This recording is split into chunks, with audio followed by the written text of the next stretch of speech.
បាទសួស្តីអ្នកទាំងអស់គ្នាសូមស្វាគមន៍មកកាន់ Channel YouTube មួយថ្ងៃមួយគំនិតនេះខ្ញុំមានប្រធានបទមួយដែលប្រធានបទរបស់យើងនិយាយអំពីតើហេតុអ្វីការព្យាករណ៍តម្លៃមាសនៅពេលបច្ចុប្បន្ននេះគឺមិនត្រូវតាមបរិបទពីដើមមកយើងមើលឃើញថ្មីពេលបច្ចុប្បន្ននេះសង្គ្រាមនៅមជ្ឈមបូព៌ាដែលអ៊ីស្រាអែលវាយប្រហារជាមួយនឹងអ៊ីរ៉ង់វាសំតែធ្វើឲ្យតម្លៃមាសស្ទុះហក់ឡើងខ្លាំង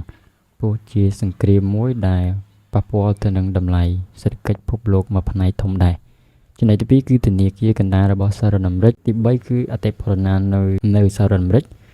ទី3គឺហេតុអ្វីក៏សហគមន៍អឺរ៉ុបជួយអ៊ីស្រាអែលថ្ងៃនេះគឺយើងមកពិភាក្សាគ្នាសង្គ្រាមនៅអ៊ីរ៉ង់ហើយនិងអ៊ីស្រាអែលក៏យើងមើលឃើញគឺចាប់តាំងពីថ្ងៃទី13មកដល់ពេលនេះគឺសង្គ្រាមអ៊ីស្រាអែលឈានដល់ថ្ងៃទី7ហើយបើយើងរាប់ចាប់តាំងពីថ្ងៃទី13មកដល់ថ្ងៃទី20ខែមិថុនានេះសង្គ្រាមគឺវាយប្រហារគ្នាទៅវិញទៅមកដោយមើលឃើញអ៊ីស្រាអែលគឺវាយប្រហារខ្លាំង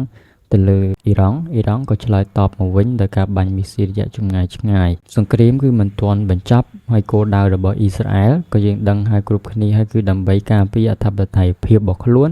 ប្រសិនបើអ៊ីរ៉ង់មានអាវុធនុយក្លេអ៊ែរនៅតំបន់មជ្ឈមបូព៌ា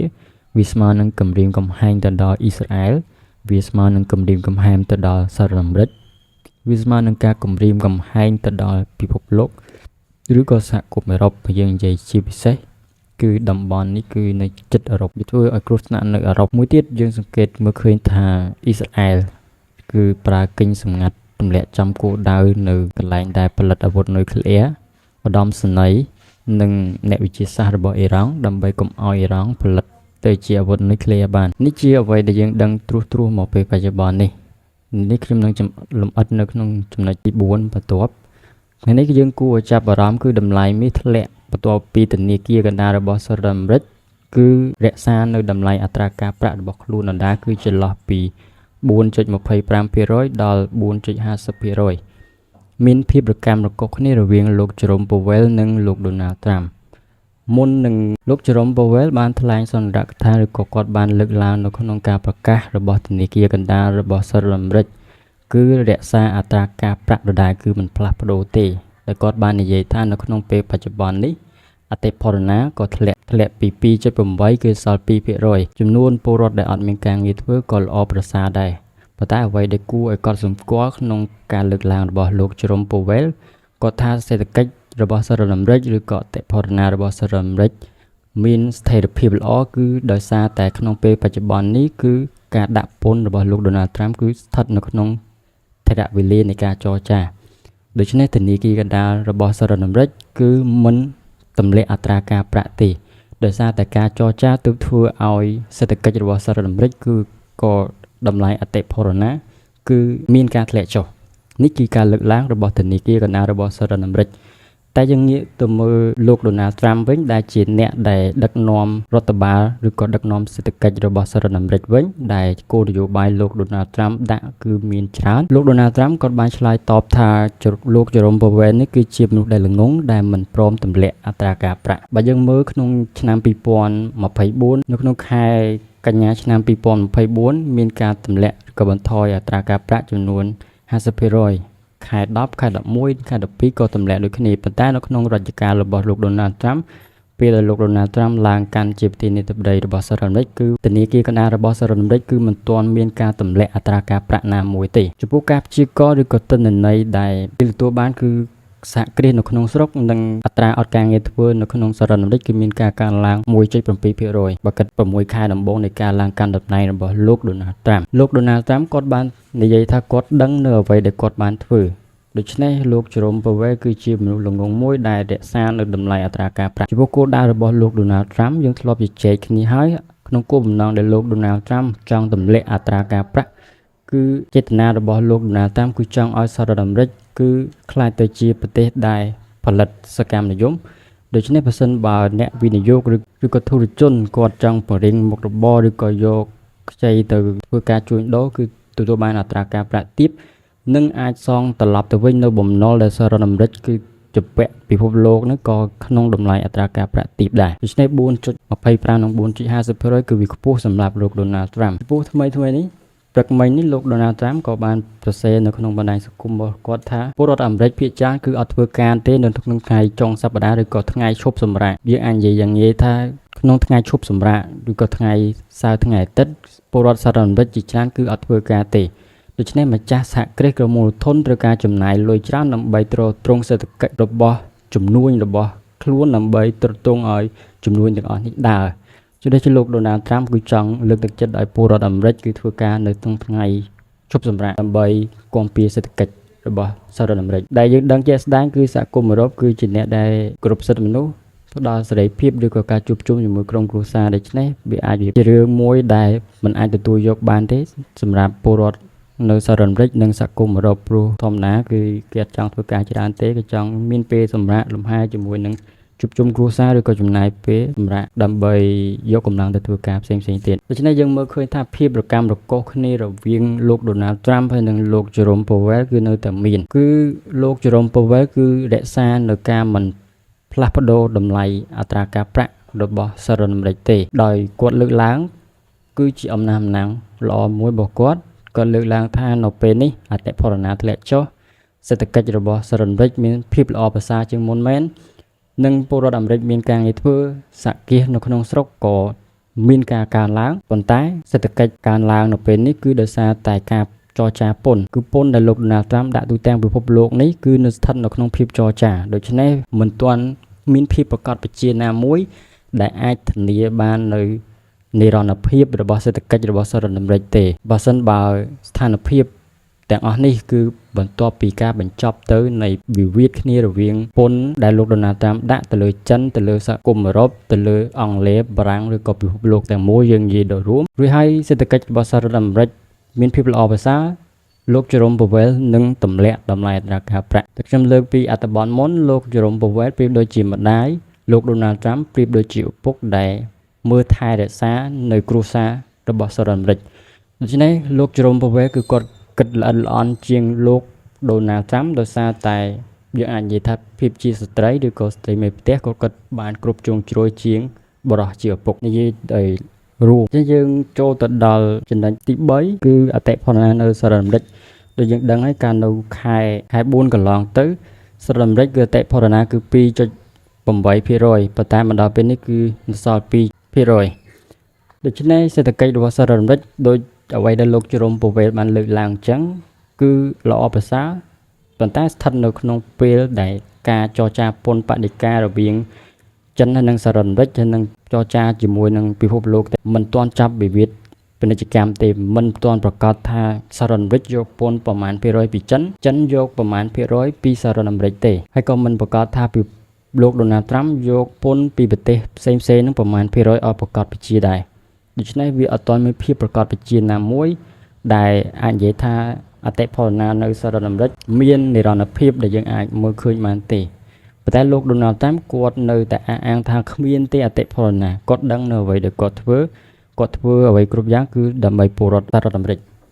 នេះជាអ្វីដែលយើងទទួលបានពីលោកដូណាល់ត្រាំថ្មីនេះព្រឹកមិញនេះដូចជាមានការហាមឃាត់នៅ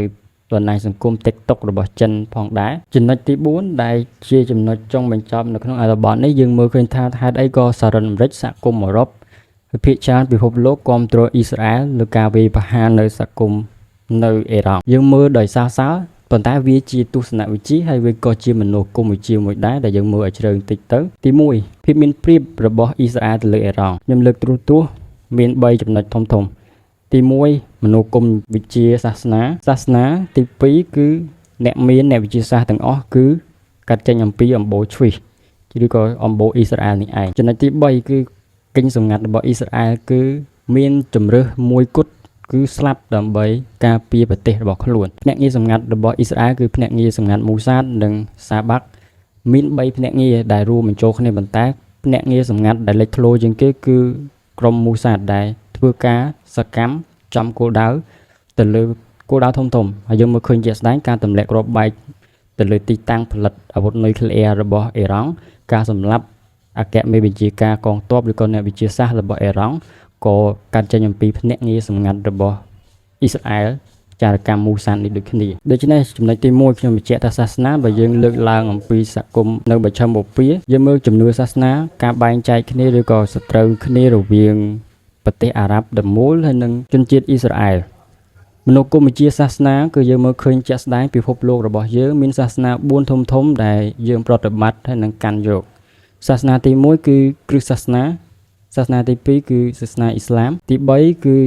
សាសនាហិណ្ឌូសាសនាទី4គឺពុទ្ធសាសនាដូច្នេះយើងជាអ្នកកាន់ពុទ្ធសាសនាគឺលេខរៀងទី4លំដាប់ពិភពលោកមនោគមវិជ្ជាសាសនារបស់អ៊ីស្រាអែលគឺព្រះពិតមានតែមួយទេដែនដីយេរូសាឡឹមគឺជាដែនដីដែលបង្កើតព្រះជាម្ចាស់មកដែនដីយេរូសាឡឹមគឺជាដែនដីអតិទេពជាដែនដីស័ក្តិសិទ្ធិដូច្នេះមនោគមវិជ្ជានយោបាយរបស់អ៊ីស្រាអែលបានសាយភាយជុំវិញពិភពលោកស្ទើរតែគ្របដណ្ដប់ជុំវិញពិភពលោកទាំងអស់យើងមើលឲ្យជ្រៅបន្តិចទៅហើយនឹងភាពខុសគ្នាហើយនឹង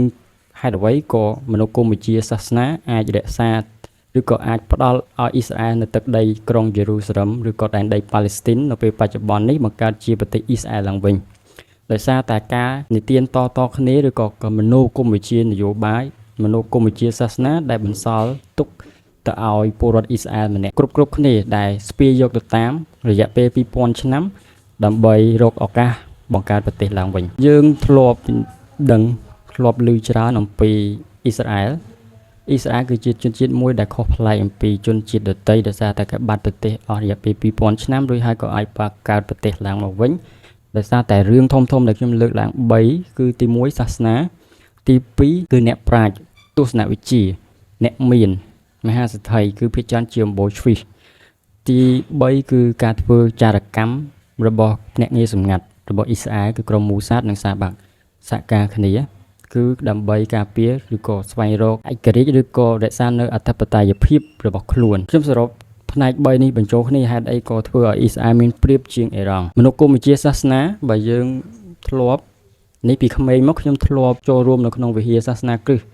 ឬក៏យើងថាសាសនាយេស៊ូបើនៅពីក្មេងខ្ញុំចូលរៀនគឺរៀនអត់អស់លុយទេនៅក្នុងពេលរយៈពេល1ឆ្នាំគឺយើងនាំយើងទៅដើរកម្សាន្ត2ទៅ3ដងនៅពេលដែលមានបុណ្យសាសនាពិសេសជាគេបុណ្យគ្រីស្មាស់គឺគេតែងតែប្រារព្ធពិធីបុណ្យនេះធំឬហើយមានការញ៉ាំអាហារជុំគ្នាអានព្រះគម្ពីរអធិដ្ឋានប្រសិនបើយើងមានបញ្ហានៅពេលដែលមានកម្មវិធីអធិដ្ឋានប្រចាំសប្តាហ៍ប្រចាំខែឬក៏ប្រចាំបុណ្យពិសេសណាមួយដូចជាគ្រីស្មាស់ជាដើមគេព្យាយាមឲ្យយើងអធិដ្ឋាននៅបញ្ហាដែលលើកឡើងខ្ញុំឧទាហរណ៍ថាខ្ញុំមានជំងឺប្រចាំកាយហើយក្នុងភូមិរបស់ខ្ញុំគឺមានអ្នកទៅព្យាបាលជំងឺនៅប្រទេសកូរ៉េគាត់មានជំងឺបេះដូងចំហដោយសារតែសាសនាគ្រិស្តគាត់មានមូលនិធិនេះបានវះរួចហើយជួយជីវិតគាត់មកដល់ពេលបច្ចុប្បន្ននេះខ្ញុំនិយាយតិចដោយសារតែពេលអធិដ្ឋានគេឲ្យយើងអធិដ្ឋានពីបញ្ហាអ្វីមួយប្រាប់ព្រះជាម្ចាស់ឧទាហរណ៍ថាខ្ញុំមានបញ្ហាជំងឺសូមនេះគឺខ្ញុំទៅព្រះវិហារជារៀងរាល់សប្តាហ៍នៅពេលដែលមានជំងឺគ្រូដែលជាជនជាតិកូរ៉េទាំងជនជាតិខ្មែរទាំងយើងទាំងអស់គ្នានៅក្នុងការអធិដ្ឋានឬក៏នៅក្នុងព្រះវិហារនេះចាប់ដាក់អធិដ្ឋានទៅឲ្យមនុស្សម្នាក់ទៅទៀតថាខ្ញុំមានជំងឺបេះដូងដោយហើយលោកគ្រូគាត់អធិដ្ឋានថាខ្ញុំនេះកំពុងមានជំងឺបុត្ររបស់ព្រះជាម្ចាស់មានជំងឺហើយសូមព្រះជាម្ចាស់ជួយគាត់ឲ្យមានរស់រានមានជីវិតមកផងដូច្នេះមនោគមវិជ្ជាសាសនាដែលយើងមើលឃើញយ៉ាងសំខាន់នោះគឺនៅពេលដែលមានបញ្ហាសហគមន៍សាសនានៅក្នុងប្រទេសកម្ពុជាចាប់ផ្ដើមប្រកាសស្វែងរកជំនួយអំពីប្រទេសផ្សេងដៃគូរបស់ខ្លួននៅប្រទេសផ្សេងឧទាហរណ៍នៅក្នុងប្រទេសកូរ៉េហើយនៅក្នុងភូមិខ្ញុំជាក់ស្ដែងគាត់រស់រានមានជីវិតដល់ពេលបច្ចុប្បន្ននេះបន្ទាប់ពីអធិដ្ឋានបន្ទាប់ពីការលើកឡើងរួចហើយគាត់ទៅសួរឪពុកម្ដាយទៅសួរម៉ែឪបងប្អូនថាព្រមទៅវះកាត់ឬក៏អត់ទៅពេលព្រមទៅហើយសាសនាគឺរ៉ាប់រងទាំងអស់គឺបុត្ររបស់ព្រះជាម្ចាស់ទាំងអស់គ្នាគឺរួមគ្នាដើម្បីជួយបុត្ររបស់ព្រះជាម្ចាស់ដើម្បីឲ្យជៀសផុតពីជំងឺដើម្បីរស់រានមានជីវិតមកវិញដូច្នេះជាស្វែងរកដៃគូនៅជុំវិញពិភពលោកតើមន្ទីរពេទ្យណាមួយប្រទេសណាមួយអាចផ្ដល់បានតើនរណាម្នាក់មានលទ្ធភាពអាចជួយបានដូច្នេះគឺចាប់ផ្ដើមផ្សាយភាយនៅព័ត៌មានទាំងអស់នេះទៅពេលព័ត៌មានទៅដល់សហគមន៍ផ្សេងខ្ញុំឧទាហរណ៍ជាក់ស្ដែងនៅប្រទេសកូរ៉េមានជំនាញខាងវះកាត់បេះដូងចំហដូច្នេះគាត់ទទួលបានដំណឹងនេះមកថាខ្ញុំនេះជាបុត្ររបស់ព្រះដូចគ្នាមានបញ្ហាជំងឺដូច្នេះគេក៏ទទួលយកព្យាបាលដោយមិនគិតថ្លៃទេនេះជារឿងមួយបើសិនបើមានបញ្ហាទ្រព្យសម្បត្តិបញ្ហាខ្វះខាតអ្វីមួយគឺគេធ្វើលំនាំចឹងដូចគ្នាដូច្នេះជនជាតិអ៊ីស្រាអែលឬក៏មនោគមវិជ្ជាសាសនារបស់ជនជាតិជ្វីសគឺវាមានគ្របឥទ្ធិពលទៅកាន់ពិភពលោកដូច្នេះនៅពេលដែលជនជាតិអ៊ីស្រាអែលឬក៏ជនជាតិជ្វីសមានបញ្ហា យើងមកឃើញជាក់ស្ដែងនៅឆ្នាំ1936ដល់39 Adolf Hitler បានសម្លាប់ជនជាតិជ្វីសអស់6លាននាក់សហគមន៍ជនជាតិជ្វីសនៅទូទាំងពិភពលោកចាប់ផ្ដើមប្រជុំគ្នាចាប់ផ្ដើមនិយាយគ្នាថាឥឡូវនេះប្រសិនបើយើងមិនមានប្រទេសជារបស់ខ្លួនទេពូជសាសន៍របស់យើងនឹងបាត់បង់ចេញអំពីពិភពលោកនេះហើយដូច្នេះជនជាតិជ្វីសបណ្ដាញជនជាតិជ្វីសឬក៏ក្នុងបណ្ដាញសាសនារបស់អ៊ីស្រាអែលឬក៏